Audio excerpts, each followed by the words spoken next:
Yaxşı, bəs çevrənin yarısında, yəni ki, 4-də 2, yəni 2 1 hissəsində kinetik enerjinin dəyişməsi nəyə bərabərdir?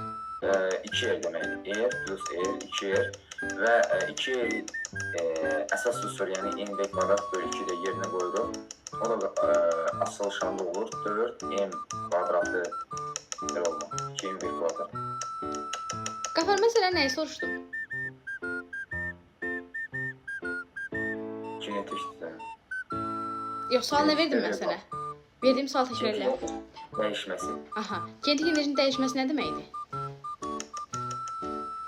Yəni sondan başlanğıcın çıxılması. Olaraq, hərf olaraq nə yazarıq? Delta Y kinetik. Dedim ki, çevrə üzərində delta Y kinetik nəyə bərabərdir? Sən bayaqdan mənə nəyi hesablayırsan?